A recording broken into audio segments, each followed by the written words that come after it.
Welcome to Donmar TV News Channel. Yan ang dapat tanggalin ng Makabayan Block. Hindi dapat tayo tumigil hanggang matanggal ang mga yan.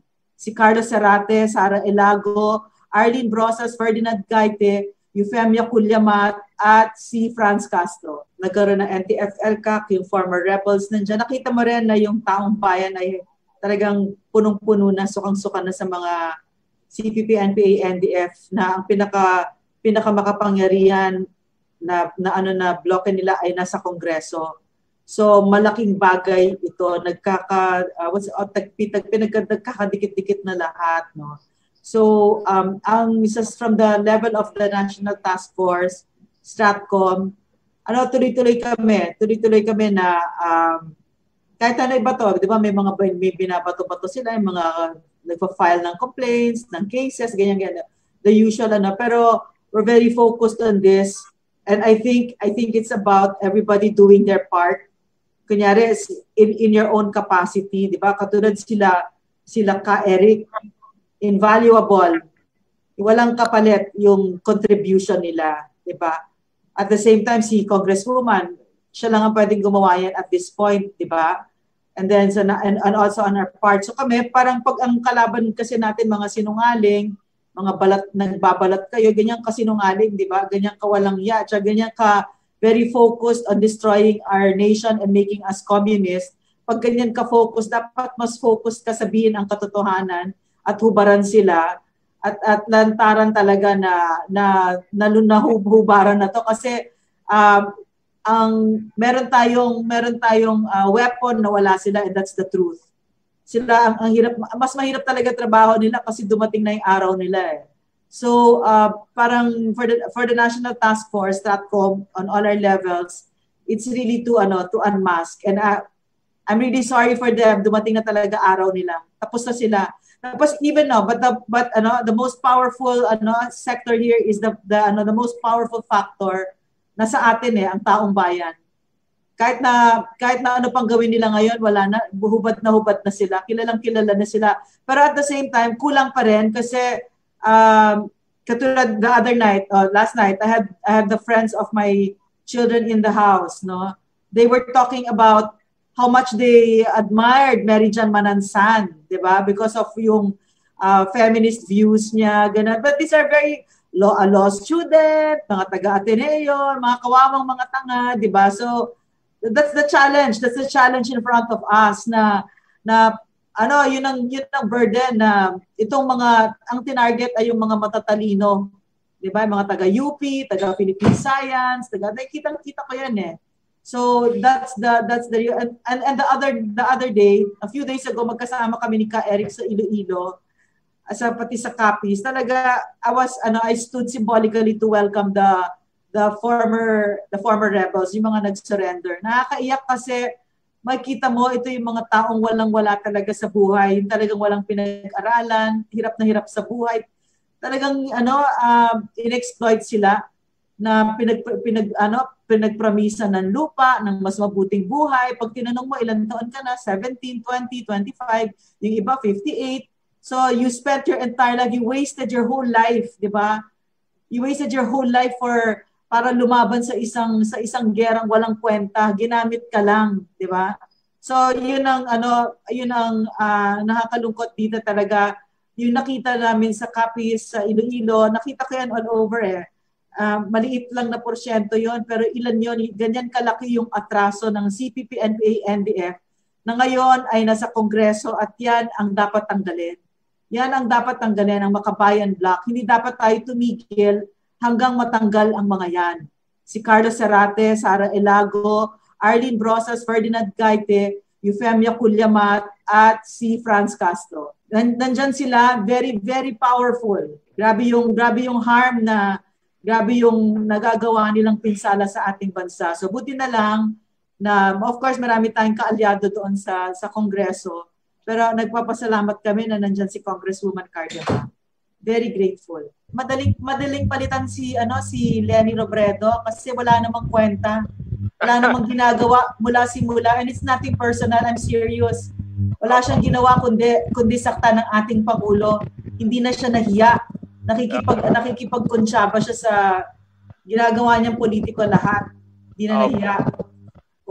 The other day ba, over the weekend, merong sumali ako sa isang event ng KK.DAT. Maganda rin yun. Sana pwede silang sumali doon. Tapos alam mo, Sir Jerry, parang yung isang tanong doon, how do you, bilang kabataan, how do you help to fight this insurgency, di ba? And ang sagot doon is kayo yung target ng CPP-NPA. Nasa doktrina nila, maybe Eric can explain it better, di ba? So for us at the National Task Force, napakalinaw. Dapat talaga ang una-una talaga, one of the priorities is to protect and defend yung mga anak natin. No, kailangan lalo pa ngayon, age of information.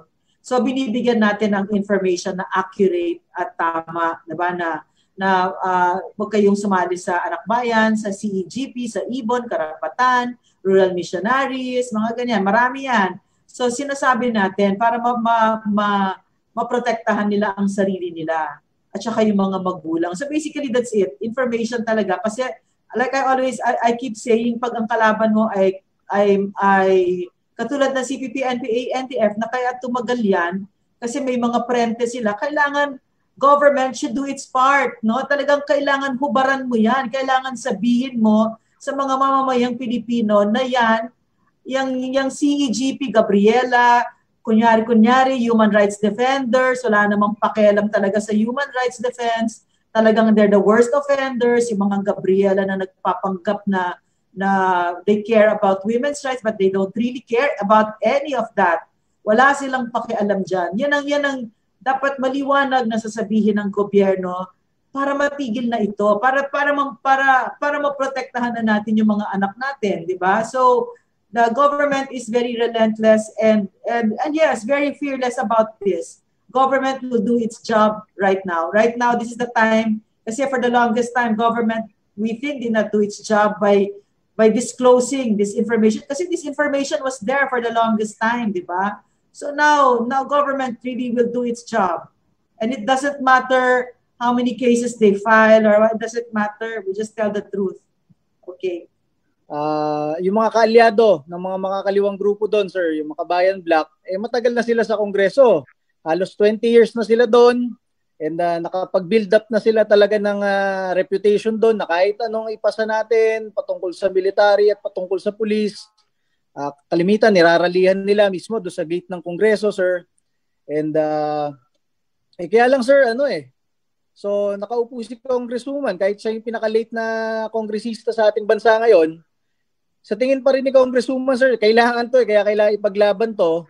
Kailangan talaga ipasa ito, sir. So ang gagawin ni Congresswoman dyan, sir, kakausapin niya isa-isa ang mga kongresista ng 18th Congress para mag-co-author dito sa ating House Bill na ito at ma-realize nila na ang kanilang mga minor problems regarding NPA sa kanilang probinsya ay mareresolba nitong House Bill na ito pag ito ay naging batas. Hopefully next year, sir, kung kaya. And dito naman, sir, talagang nilagyan natin ito ng mga provisions na makakatulong katulad ng balik loob provision nga, sir. Para may incentive naman yung mga NPA within 30 days kung susuko sila. Pangalawa, sir, naglagay tayo ng isa pang provision dito, yung peacemaker provision. Pag ikaw ay sumukong NPA at after 30 days, ikaw tinuturo mo sa ating gobyerno, sa ating security forces, kung sino pa yung mga kasama mo sa bundok, kung sino yung mga kasama mo sa kalunsuran na hindi sumusuko, magkakaroon ka ng sir, ng state pension, para kang naging state witness kasi, sir. Sumuko ka na, nagkaroon ka ng pangkabuhayan package, bibigyan ka pa ng state pension dahil tinutulungan mo ang gobyerno i-identify yung mga natitirang hindi pa sumusuko. So napakagandang programa na ito para sa mga NPA na gusto na rin magbalik loob sa ating lipunan, sir. Dahil ikaw gusto mong, syempre yung ibang NPA na sumusuko, natatakot rin, sir, dahil baka pag sumuko sila, patayin sila ng NPA. So binibigyan natin ng mga ganitong provision. Una, meron ka ng pangkabuhayan package, meron kang benefits, meron kang assistance mula sa gobyerno. Pag ikaw tumulong sa pag-identify kung sino yung mga hindi pa sumusuko, bibigyan ka ng added security ng ating gobyerno at state pension pa, sir. So napakalaking incentives nito para sa mga NPA na gusto nang magbalik loob, bagong buhay, sir. Thank you. Very clear.